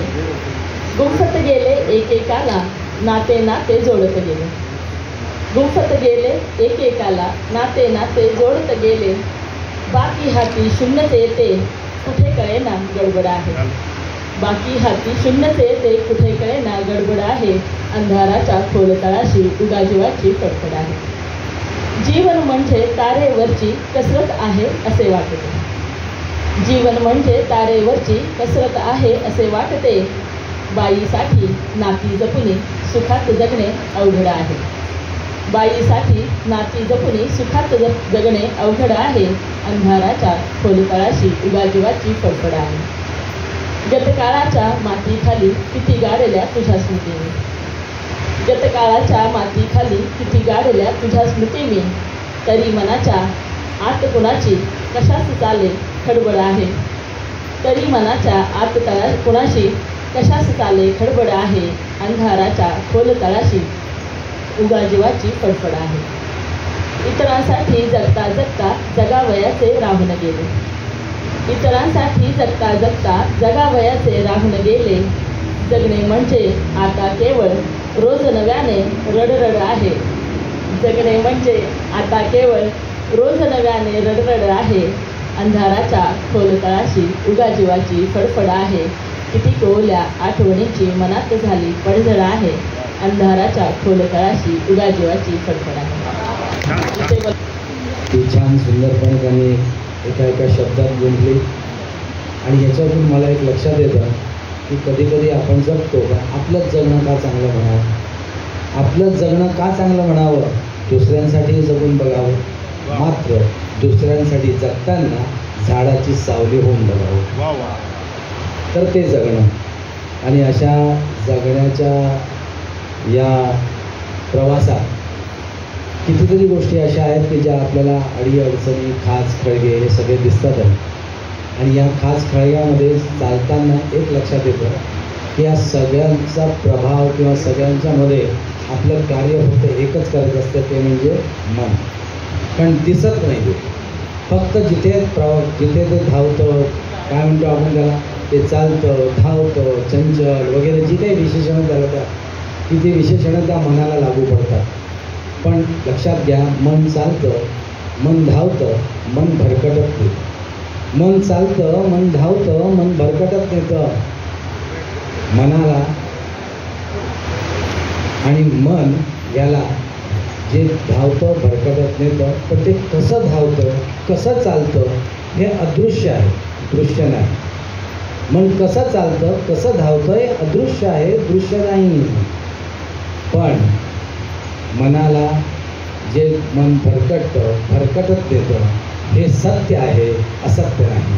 म्हणून आयुष्यात चालताना मनाचा आपल्यावर ताबा असावा की आपला ताबा मनावर असावा हे सांगण्याकरता मनाचा आपला मनावर ताबा असावा, मनाचा आपल्यावर नाही. हा मनावर ताबा असणारं जे आपण जगतो, मला असं वाटतं त्या जगण्यामध्ये आपल्यालाही कळतं की आपण कसं जगतो. आणि या जगण्याच्याच प्रक्रियेमध्ये पुढची कविता घेऊन येत आहेत doctor Pandit Kshitija Pandit. Yes, doctor Kshitija Pandit.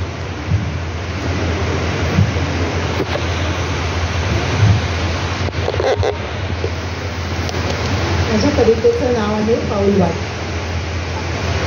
एकटीची पाऊलवाट दोघांची झाली, एकटीची पाऊलवाट दोघांची झाली आणि समजलंच नाही हाती हात घेऊन किती दूरवर आलो. अनेक वळणं, डोक्याची पसवी, वाटेतले खाच कळगे काटेकुटे. अनेक वळणं, धोक्याची फसवी, वाटेतले खाच कळगे काटेकुटे.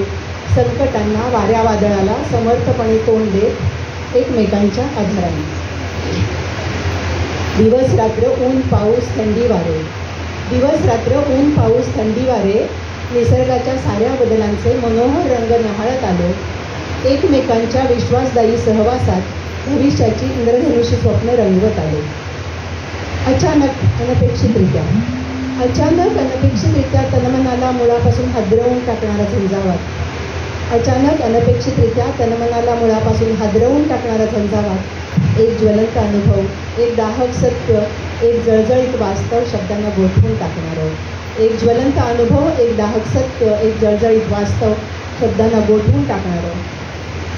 मग मात्र अनिश्चितता, एकाकीपणा, शून्य मनस्कता, आजवर अनोळखी असलेल्या शब्दांचा अर्थ समजला.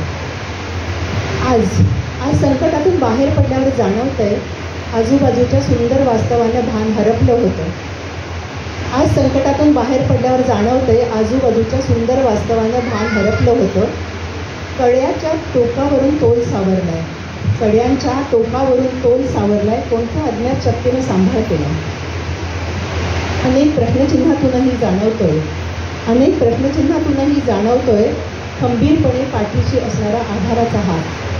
मित्रांचा, नियतीचा, निकटवर्तीयांचा, हितचिंतकांचा, समस्त शुभचिंतकांचा आणि आयुष्याचं दान उधळीत टाकणाऱ्या समर्थ देवदूताचा. पुन्हा एकदा सारं वातावरण उजळून गेलंय. स्वच्छ सूर्यप्रकाशाने. समोर आहे वळणावळणाची हिरव्यागार गवताची, दवबिंदूंनी चमकणारी, सभोवार फुललेली, फुलताना गाणारी, गाताना हसणारी निर्मळ सुंदर पाऊलवाट. धन्यवाद. आयुष्याचं पुन्हा एकदा वास्तव त्यांनी आपल्या समोर मांडलं. कवितेचं नाव आहे सुख म्हणजे नेमकं काय.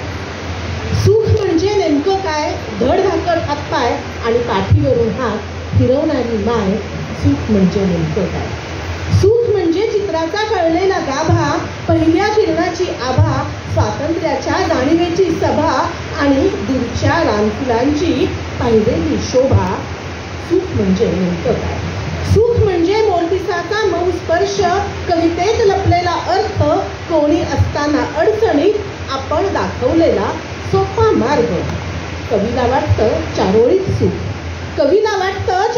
सुख, मित्राच्या हाकेच्या आरोळीत सुख, उफाडाच्या यौवनाला काचोळीत सुख, तन्मत्या जीवाला झावळीत सुख. नेत्राचं सुख म्हणजे उसळणारा सागर. आत्म्याचं सुख म्हणजे पिण्याच्या पाण्याने भरलेली घागर. सुख म्हणजे रणरणत्या उन्हातला सावलीचा ढग, कडाक्याच्या थंडीत शेकोटीची धग, श्रावण बाळाच्या पाठीला लागलेली रग. आकाशातल्या चांदणी इतकं फार लांब नसतं सुख, विश्वासाने खांद्यावर टेकावं इतकं जवळ असतं सुख. भोगण्यात नाही, पैशात नाही, नुसतं जगण्यात असतं सुख. सुख म्हणजे नेमकं काय, धडधाकट हातपाय आणि पाठीवरून हात फिरवणारी माय. सुख म्हणजे नेमकं काय. तो आपल्याला मांडण्याचा प्रयत्न करत असतो. त्यामध्ये कोणी कोणता विषय घेतात, कोणी कोणता विषय घेतात. तर हे सुख आणि दुःख हे जीवनाचं वास्तव आहेच. नाण्याच्या दोन बाजू आहेत आणि त्यांनी तो घेतला विषय तो म्हणजे सुख. पण कधी कधी सुखाची व्याख्या करताना एकाने काय म्हटलंय बघा, जिथे आदर आणि सन्मान एकत्र येतात, जिथे विनय आणि विश्वास ही दोन मुलं खेळत असतात, जिथे निष्ठा आणि प्रेरणा या दोन मुली बागडत असतात, जेथे यश नावाचा गंधर्व आणि समृद्धी नावाची परी तुमच्या रथाला सारथ्य देण्यासाठी उत्सुक असतात, त्याला सुख म्हणतात. कुठून कुठे जातं आणि कोणी कोण कसं सुखाची व्याख्या करतं. कारण प्रत्येकाच्या सुखाची व्याख्या ही वेगवेगळी आहे. कारण एखादा आनंद जो मिळतो हाही सुखातूनच मिळतो, पण आनंद मिळाला की तेही सुख असतं. म्हणजे सुख आणि आनंद जर आपण दुःख बाहेर काढलं तर या दोन बाजू आपल्याला सुखाच्या आणि आनंदाच्या मिळतात. आणि सुख असलं की आनंद होतोच, पण आनंद झाला म्हणजे सुख असेलच का, किंवा सुख झाला म्हणजे सुख मिळालं म्हणजे आनंद असेलच का, हा प्रबंधाचा विषय आहे. तो विचार करायला जितक्या तुम्ही खोलात जाल त्यावेळेला आपल्याला कळेल की सुख नेमकं काय. आणि एक प्रशांत दामलेचे एक हे आहे ते गाणं, सुख म्हणजे काय असतं. प्रत्येकाच्या व्याख्या प्रत्येकाने वेगळ्या वेगळ्या केल्या, पण हे या सुखात जे काही आहे त्या सुखदुःख या प्रवाहात आपण सगळेच आहोत. आणि या प्रवाहात राहूनच आपण आपल्याला जे कवी आणि कवयित्री जे विषय मिळतात ते यातूनच मिळत असतात, या दैनंदिन जीवनातूनच मिळत असतात. आणि या दैनंदिन जीवनाच्या प्रवाहात आज आपण एकत्र जमलो आहे. आणि या प्रवाहात पुढच्या कवयित्री आहेत ज्योत्स्नाताई चांगुळे. नमस्कार. या ठिकाणी बुक फेअरच्या अंतर्गत अतिशय सुंदर असं हे कवी संमेलन या ठिकाणी आयोजित केलं आहे. त्याबद्दल बुक फेअरचे माननीय राजन सर, श्रीजी चिटणीस सर आणि राजन लाखे सर या सगळ्यांचं मी मनापासून सगळ्यांचे आभार मानते आणि माझी एक रचना सादर करते. या ठिकाणी कविता बऱ्याच झाल्या, गझल फक्त एकच झाली रुपालीची. मी पण एक गझलच सादर करते. लेखणीचा वंश माझा मूळ आहे. आपल्या सगळ्यांच्यासाठी असणारी प्रातिनिधिक असणारा हा शेर आहे बघा. लेखणीचा वंश माझा मूळ आहे, मी कवी अन काव्य माझे कुळ आहे. लेखणीचा वंश माझा मूळ आहे, मी कवी अन काव्य माझे कुळ आहे. का अशी भांबावते मी संकटांनी, का अशी भांबावते मी संकटांनी, संयमी जर रास माझी तूळ आहे. संयमी जर रास माझी तूळ आहे. का अचानक प्रेम केले झोकले मी, का अचानक प्रेम केले झोकले मी, छंदवेडी घेतलेले खूळ आहे. छंदवेडी घेतलेले खूळ आहे. मोह झाला एक क्षणभर द्रौपदीला, मोह झाला एक क्षणभर द्रौपदीला, साक्ष देणारी कथा जांभूळ आहे. साक्ष देणारी कथा जांभूळ आहे. तान्हुल्याला ठेवताना दूरदेशी, तान्हुल्याला ठेवताना दूरदेशी, जन्मदार झाली किती व्याकुळ आहे. जन्मदार झाली किती व्याकुळ आहे.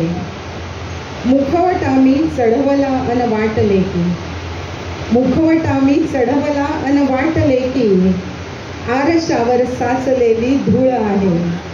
आरशावर साचलेली धूळ आहे. आणि शेवटचा पहा. चूक होते होत नाही पाप कारण, चूक होते होत नाही पाप कारण, मीच माझा बांधलेला सूळ आहे. मीच माझा बांधलेला सूळ आहे. लेखणीचा वंश माझा मूळ आहे, मी कवी अन काव्य माझे कुळ आहे. मी कवी अन काव्य माझे कुळ आहे. धन्यवाद. आतापर्यंत 2 गझल झाल्या आणि गझलेचे लोक कमी आहेत. नाही, हरकत नाही, कविता ही श्रेष्ठ असते, लक्षात घ्या. मी असं म्हणत नाही आहे गझलेचे कमी आहेत म्हणजे असं काही नव्हतं.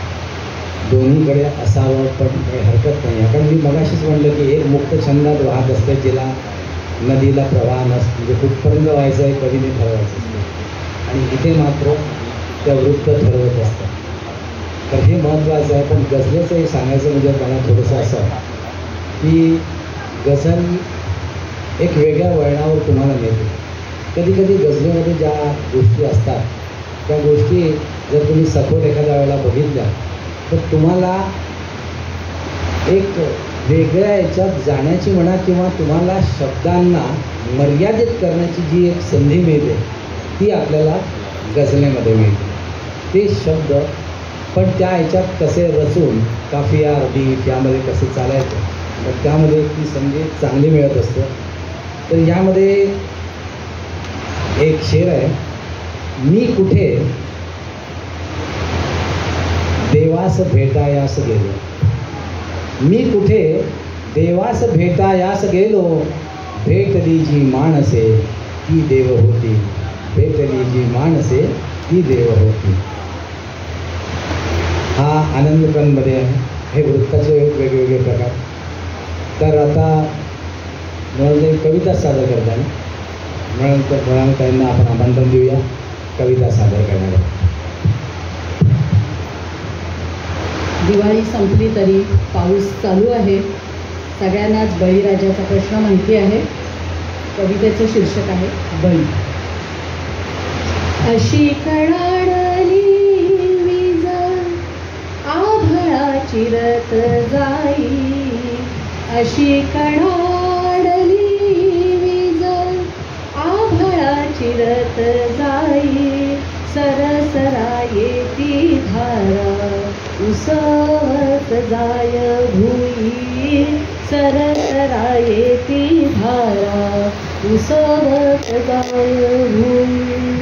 आता कुठे तरारली भुईतून वर आली, आता कुठे तरारली भुईतून वर आली, तुझा सोसवेना मारा पीक मातीला मिळाली, तुझा सोसवेना मारा पीक मातीला मिळाली. माझं हिरव सपन माती मोल केलं बापा, माझं हिरव सपन माती मोल केलं बापा, ऋण डोईचं वाढत कसा सावरावा खोपा, ऋण डोईचं वाढत कसा सावरावा खोपा. हळदीच्या पावलांनी पोरं उभी अंगणात, हळदीच्या पावलांनी पोरं उभी अंगणात, कशी करू पाठवणी कशी बोलावू खरात. हळदीच्या पावलांनी पोरं उभी अंगणात, हळदीच्या पावलांनी पोरं उभी अंगणात, कशी करू पाठवणी कशी बोलावू घरात, कशी करू पाठवणी कशी बोलावू घरात. अशी कशी जीव घेणी, पावसाला विचारले, अशी कशी जीव घेणी तुझी तराऊ पराटी, अशी कशी जीव घेणी तुझी तराऊ पराटी. कुठे ओसंडे वावर कुठे कोरडी हाकाटी, कुठे ओसंडे वावर कुठे कोरडी हाकाटी. तुला बा कुणाची भीती आला तरी गेला तरी, तुला बा कुणाची भीती आला तरी गेला तरी, जन्मभर राबूनही बळी जातो शेतकरी, जन्मभर राबूनही बळी जातो शेतकरी. इथे ना कुणाला चिंता, शेवटच्या ओळीत, इथे ना कुणाला चिंता कुणी ना आम्हाला त्राता, इथे ना कुणाला चिंता कुणी ना आम्हाला त्राता. फक्त तुझा भरवसा आम्हा सांभाळी पावसा, फक्त तुझा भरवसा आम्हा सांभाळी पावसा. सुंदर सुंदर सुंदर. म्हणजे शेतकऱ्यांची, आणि खरं पाहिलं तर आपण इथे राहतो पण शेतकऱ्यांचं जीवन काय असतं काय नसतं, आणि आत्ता जे सरकारमध्ये चालू आहेच कर्जमाफी द्या वगैरे वगैरे वगैरे, पण ते अनुभवावं लागतं. मला असं वाटतं प्रत्येकजण आपापला जिथे आपण असतो आपल्याला दुरून डोंगर साजरे असं वाटतं, पण आपल्याला कळत नाही. पण ते दुःख शेतकऱ्यांचं व्यक्त केलेलं आहे. पण पुन्हा याच्यात प्रश्न असा येतो, आयुष्य किंवा जीवन. शेवटी तिथेच फिरून येतो आपण की आयुष्य मग त्याचं असो, तुझं असो, माझं असो, कुणीही आलं तरी तुझ्या आयुष्याच्याच ठिकाणी येतं. म्हणून आयुष्याचं हे महत्त्व फार म्हणजे कोणी काय वेगळ्या वेगळ्या रीतीने सांगितलेलं आहे. पण हे महत्त्व जाणून पुन्हा मी सांगणार नाही. पण ह्याच वाटेवर आपण चालत आहोत. आणि जसं आपल्याला सुचेल किंवा जसं आपल्याला वाटतं की आपण ज्या विषयामध्ये जातो तर त्या विषयांमध्ये जाताना मला काही लोक विचारतात कधी 99 अखिल भारतीय मराठी साहित्याच्या निमित्ताने की कविता निवड व्हायची असेल तर कोणता विषय घ्या. आता विषय कोणताही घेता येतो, फक्त तुमचं शब्द सौंदर्य कसं आहे, रूप सौंदर्य कसं आहे, भाव सौंदर्य कसं आहे, भाषा सौंदर्य कसं आहे, विचार सौंदर्य कसं आहे, कल्पना सौंदर्य कसं आहे, नाद सौंदर्य कसं आहे, लय सौंदर्य कसं आहे, ही सगळी सौंदर्य तुमची कुठे तुम्ही कशी गुंफता यावर अवलंबून आहे. कारण काय की प्रत्येक सौंदर्य प्रत्येक कवितेत नवपैलूचे नवं सौंदर्य असतील असं नाही. एखादं सौंदर्य मग त्या आणि एक भाग तो आणि दुसरी तुमची कविता आवडणारा तुमच्यासमोर असणारा रसिक किंवा प्रेक्षक किंवा निवड समितीचे जे काही असेल निवड करणारे ते निवडक परीक्षक, हे सगळं याच्यावर अवलंबून असतं. आता स्त्री विषयक कधी मला मागच्या याच्यात असं आढळलं की जेव्हा स्त्री विषयक कविता येतात, परीक्षक जेव्हा स्त्रिया असतात तेव्हा स्त्री विषयक जो पर्याय असतो तो त्यांना आवडतो. त्याच्यातून त्या जाणीवेच्या त्याच्यातून त्या निवड करू शकतात, तसं नाही आहे. म्हणून परीक्षक कोण आहे, कसा आहे त्याच्यावर सगळं अवलंबून असतं. पण तुमची कविता कशी आहे आणि त्यामध्ये कुठलं सौंदर्य दडलेलं आहे ते सौंदर्य तुम्ही प्रत्येकजण आपल्या कवितेतून वेगवेगळे सुंदर सौंदर्य उलगडत आहात. आजची बाब आणि छान बाब आहे. आणि याच प्रवाहात आपण पुढे जातो आहे. अंजलीताई कुलकर्णीकडे शेवटची कविता.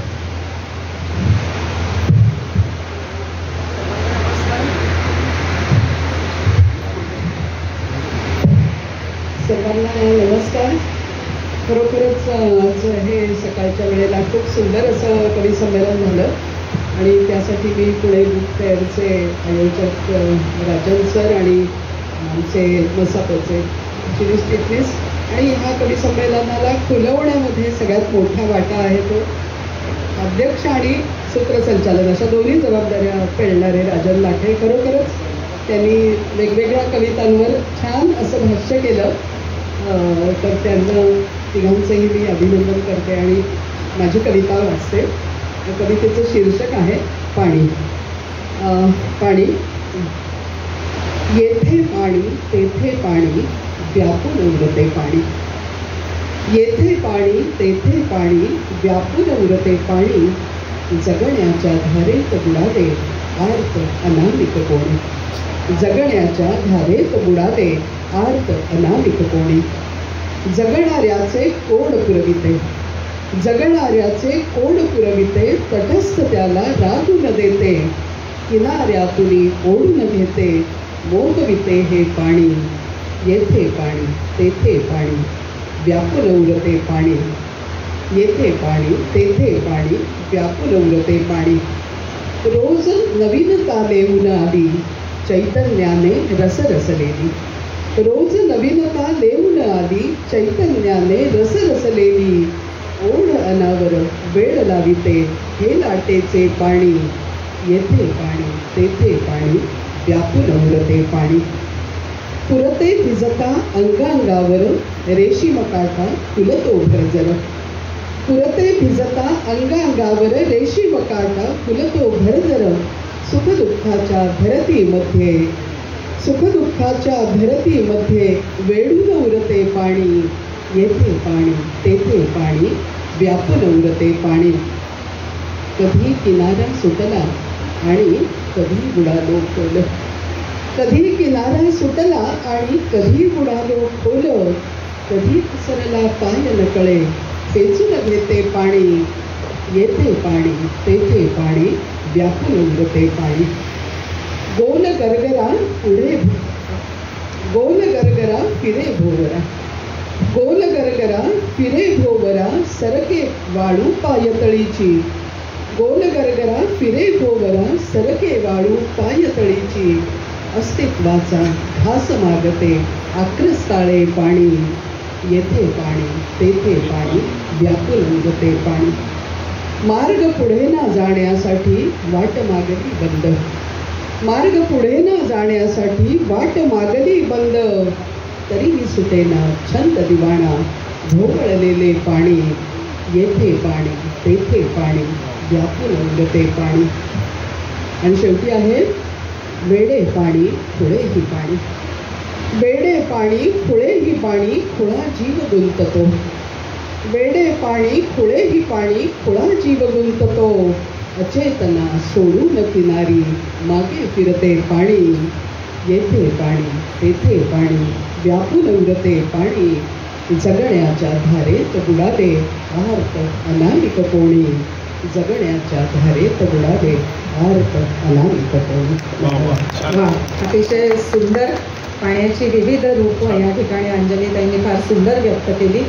पण पाणी काय आहे की आळवाच्या पानावर पडलं तर हिऱ्यासारखं चमकून उठतं. गालावरून ओघळलं तर आत भाव प्रगट करणारं होतं.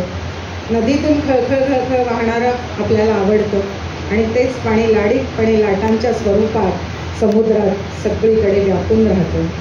तर अशा पाण्याची कविता, अतिशय सुंदर कविता अंजली. यानंतर आपण शेवटची कविता ऐकणार आहोत. खरं म्हणजे लाखे सरांनी सांगितलं की शेवटची, पण तसं नाही आहे. आत्तापर्यंत अतिशय सुंदर असं सूत्रसंचालन, ओघवत्या शैलीतलं सूत्रसंचालन ज्यांनी केलं त्याच्या कार्यक्रमाचे अध्यक्ष राजन लाखे सर हे आपली कविता सादर करतील. पण तत्पूर्वी आपल्याला सगळ्यांना माहीत आहे की कवी कट्टा, अखिल भारतीय साहित्य संमेलनाचा कवी कट्टा याचे प्रमुख राजन लाखे सर आहेत आणि पिंपरी चिंचवडच्या मसापचे अध्यक्ष आहेत ते. तर कवी कट्ट्याच्या संदर्भात त्यांनी फार चांगल्या सूचना आपल्याला या ठिकाणी केलेल्या आहेत. त्याप्रमाणे तुम्ही निश्चितपणे आपल्या कविता पाठवाल अशी मला खात्री आहे. राजन लाखे सरांना विनंती की त्यांनी आपली रचना सादर करावी. हे पुन्हा मी म्हणतो की सर्वांनी कविता पाठवा. प्रत्येकाला निमंत्रितांचं व्यासपीठ मिळेलच असं नाही, पण कधी कधी निमंत्रितांच्या व्यासपीठापेक्षा कवी कट्ट्याचं व्यासपीठ हे म्हणजे कसं असतं हे लोकांकडून आपल्याला कळतं. त्यामुळे जरूर या. जसं आता यांनी पाण्याचं मला यांनी सगळे गुन्हे सांगितले, यांनी पण सांगितले, पण मला कधी असं वाटतं पाणी नाही नीर नाही आली आणि बाणी. पाणी नाही नीर नाही आली आणि बाणी. वणवण फिरते घागर नाचते मागत थोडं पाणी. वणवण फिरते घागर नाचते मागत थोडं पाणी. अशी पण पाण्याची व्यवस्था असते, म्हणजे रूप असतं. तर अशाच्या आपण आज सर्वजण तुम्ही छान छान कवी आणि कवयित्री ही सर्व मंडळी आज इथे आहे. आणि मला असं वाटतं गोविंद सिंग, बाबा ठाकूर गेले आहेत, लता पाडेकर, मृणालिनी गायकवाड, शरयू पवार, रमेश जाधव, ही सगळी मंडळी, डॉक्टर क्षितिजा पंडित, कागद कुठे केला, तुकारी अवतारे, सविता पुरंदरे, राहुल भोसले, बस्टू, रमेश जाधव, प्रशांत निकम, रुद्रांग जगताप, सांगा मला, प्रेरणा बाय. या सगळ्यांनी छान छान आपल्या कविता सादर केल्या आणि हा मला क्षण चांगला वाटला. मी काही करून आलेलो नाही कोणती कविता म्हणावी वगैरे, पण मला हाच आजचा क्षण जो आहे तो चांगला वाटला. आणि कधी कधी असं असतं की आपण प्रत्येक क्षण जगत असतो आणि या जगण्याच्या क्षणामध्येच या आयुष्य निघून जातं. हे क्षण कधी येतात, कुठे कसे येतात आणि कोणते क्षण चांगले येईल किंवा कोणते क्षण कसे येईल हेही माहिती नसतं. आज हा क्षण कोणी आणला? आज हा क्षण सुरेश चिटणीस सरांनी आणला. हे महत्त्वाचं, कारण हे क्षण यायला पाहिजे. आज माझ्या बाजूला कोण आहे? माझ्या बाजूला कृष्ण चांगले आहेत, राणी आहेत, अंजली कुलकर्णी, यांच्याच बाजूला बसायचं मला भाग्य मिळालं. हा क्षण माझ्यासाठी चांगला. तुम्ही रसिक आणि राजन, ज्यांनी राजन आणि बनकरचं शंकर सर आणि राजन, या सगळ्यांनी आपल्याला ही संधी दिली, राजन सरांनी आपल्याला ही संधी दिली, हाही क्षण चांगला आहे. तर हे क्षणाचं महत्त्व साधारण माणसाला मला वाटतं आयुष्यातही कळेल की नाही. शंकाच आहे, आपलं आयुष्य निघून जातं पण आपल्याला कळत नाही. तर ह्या क्षणाचं महत्त्व मी थोडंसं एक 4 याच्यातून सांगायचा प्रयत्न करतो. क्षणभंगूर क्षण सारे क्षणाक्षणाला जाणावं, क्षणभंगूर क्षण सारे क्षणाक्षणाला जाणावं, क्षणात कुठे काय होईल क्षणात तुम्ही सांगावं.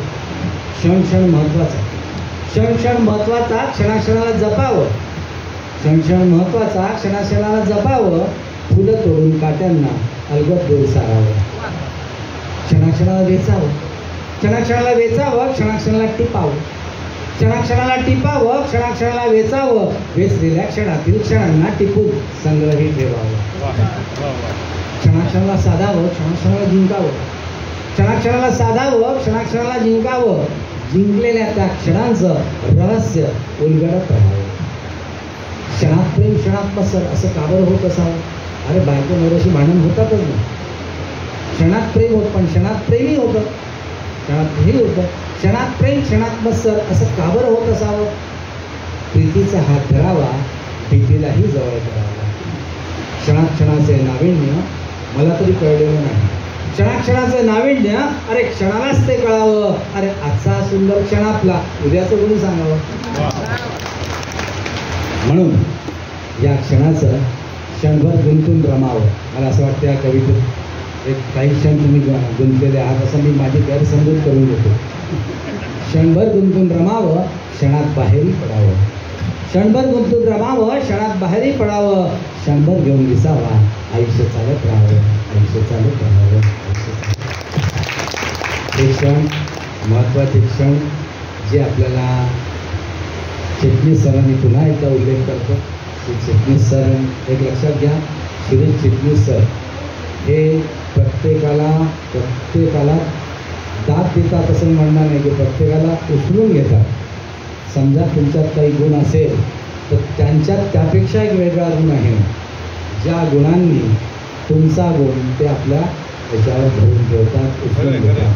दाताचा जो ग्रंथ काय असेल आताचा जो ग्रंथ महोत्सव आहे सातारा 7, 8, 9 तर तो ग्रंथ महोत्सव तो तिथे त्यांचा फार मोलाचा वाटा आहे. आणि आताही हे संमेलन करण्यामध्येही त्यांचा वाटा काय आहे तुम्हाला सांगितलंच, फार मोठा वाटा आहे. तर अशा रीतीने आज आपण या सगळेजण तुम्ही आला, मलाही आनंद झाला. मला असं वाटतं सूत्रसंचालन मी दुसऱ्यांदा किंवा तिसऱ्यांदाच करत असं एक बहुतेक म्हणजे नाही जात कधी, पण जास्त करून जे आहे कवितेबद्दल मला आदर तर फार म्हणजे त्याच्यातच मी डुबलेला असतो, त्याच्यात काही वाद नाही. कारण कवी कट्ट्यामध्ये आज मी फक्त एक साधारणतः 20-25च कविता ऐकल्या, पण तिथे मी ऐकतो त्या 500 कविता ऐकतो.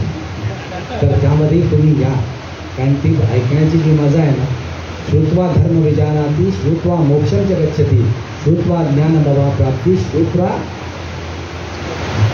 ज्ञान मवा प्राप्ती, श्रुत्वा मोक्षं च गच्छति. म्हणजे श्रवण जे करतोय ना त्या श्रवणामध्ये खूप शक्ती असते. तर म्हणून कधी कधी ते वाचूनच आपल्याला खूपशा गोष्टी माहिती होतात. म्हणून शेवटचं फक्त एकच सांगतो, रहने दे आसमां जमी के तलाश कर, रहने दे आसमां जमी के तलाश कर, यहाँ सब कुछ मिलता है चाहे उसकी तलाश कर, यहाँ सब कुछ मिलता है चाहे उसकी तलाश कर. बहुत खूबसूरत है जिंदगी का सफ़र, बहुत खूबसूरत है ये जिंदगी का सफ़र, यही सही जिंदगी जीना हो तो एक कविता की तलाश कर, एक कविता की तलाश कर, एक कविता की तलाश कर. हीच कविता तुमचं आमचं जीवन समृद्ध करणारी आहे. आणि याच कवितेला आणि तुमच्या सर्वांना वंदन करतो आणि धन्यवाद. मला वाटतं सत्कार राहिला, अष्टोळचा राहिला ना, अष्टोळाचा शरीओ मॅडम या ठिकाणी आलेले, त्यांची कविता राहिलेली, त्यांचंही सादरीकरण होईल. त्यापूर्वी त्याचाही सत्कार या ठिकाणी होतो आहे. ही कविता होईल आभार मानती. आणि हा कार्यक्रम इकडचा कार्यक्रम संपले की आपण त्या व्यासपीठावर जाऊन ग्रुप फोटो काढायचे आहे. आणि त्याआधी काही लोकांचं ज्यांचं नावं आमच्याकडे आलेलं होतं त्यांचं मेमेंटोज तयार आहे, त्या मेमेंटोज आम्ही तिथंच वाटू. आणि कोणाचा राहिला असेल त्यांनी मला व्हॉट्सअपवर कळवायचं त्यांचं आणि त्यांना ते पोचवायला लागते प्लीज. हां, आणि हे इकडचा एक फोटो आणि तिकडचा एक ग्रुप फोटो प्लीज. सर्वांना पुन्हा आभार. आज थोडंसं हितगुज स्वतःशीच करावं म्हटलं. आज थोडंसं हितगुज स्वतःशीच करावं म्हटलं.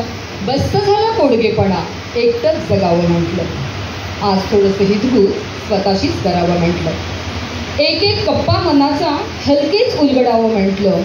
ना कोणता परवलीचा शब्द बेधुंदपणे विहरावं म्हटलं. आज थोडंसं हितगुज स्वतःशीच करावं म्हटलं. ना आवडल्या काही गोष्टी सहजच त्यांना पुसावं म्हटलं.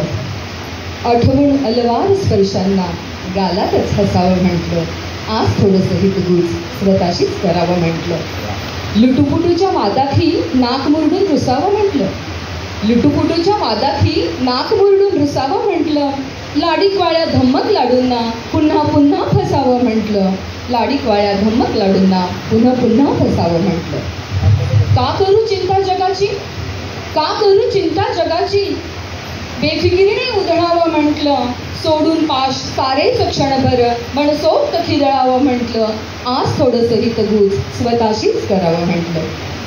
ऑनलाईन ऑफलाईनच्या जंजाळात का म्हणून अडकावं, ऑनलाईन ऑफलाईनच्या जंजाळात का म्हणून अडकावं म्हटलं. पुन्हा एकदा धावत धावत पुस्तकांना कवटाळावं म्हटलं. आज थोडंसं हितगुज स्वतःशीच करावं म्हटलं. बस्त झाला कोडगेपणा, एकटंच जगावं म्हटलं. बस्त झाला कोडगेपणा, एकटंच बघा. कवींसाठी झाला पाहिजे.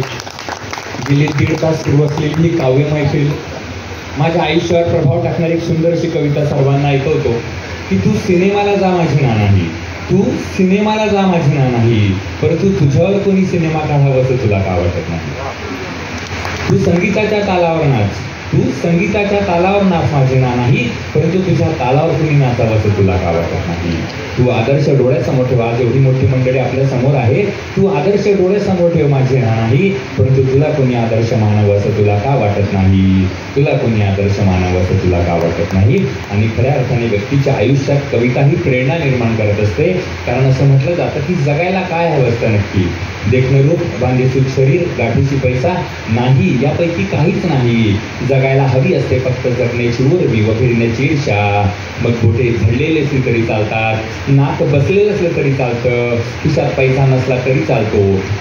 जगण्याची उर्मी व फिरण्याची ईर्षा एकदा का रक्तात भिनली की गाव कुसाबाहेर स्वतःचं नवीन गाव बसवता येतं. येणारा जाणे स्थिमित होऊन पाहत राहावं, असं कर्तृत्वाचं निशाण उभारता येतं. कारण झडलेल्या बोटांपेक्षा खचलेली मनं जास्त धोकादायक असतात.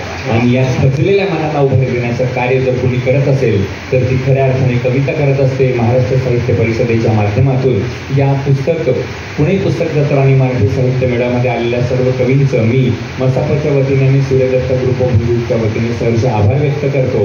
आणि माननीय राजन लाखे सर यांनी इतकं अनमोल असं मार्गदर्शन आपल्याला केलं. कविता कशी असावी, कशी नसावी, तुम्ही काय केलं पाहिजे आणि परीक्षण कशा प्रकारे केलं जातं याच्या मार्मिक टिप्पणी आज आपल्याला या ठिकाणी दिलेल्या आहेत. आणि श्री चिटणीस सर, कॉमर्समध्ये म्हणतो आपण चिटणीसांचा व्यवसाय, तसे चिटणीस सर अतिशय मार्मिक पद्धतीने या सगळ्या गोष्टींचं मॅनेजमेंट या ठिकाणी करत आहे. त्यांचे आणि राजन सरांचे या ठिकाणी मनस्वी आभार व्यक्त करतो. आणि हे काव्य संमेलन या ठिकाणी संपन्न झालं. फक्त आपण स्टेजवर एक ग्रुप फोटो घेणार आहोत आणि सूर्यदत्ताच्या आपल्या स्टॉलजवळ एक ग्रुप फोटो सर्वांचा घेणार आहोत. ही नम्र विनंती. तरी सर्वांनी त्या ठिकाणी जमावं. सर्वांचे मनपूर्वक आभार. धन्यवाद.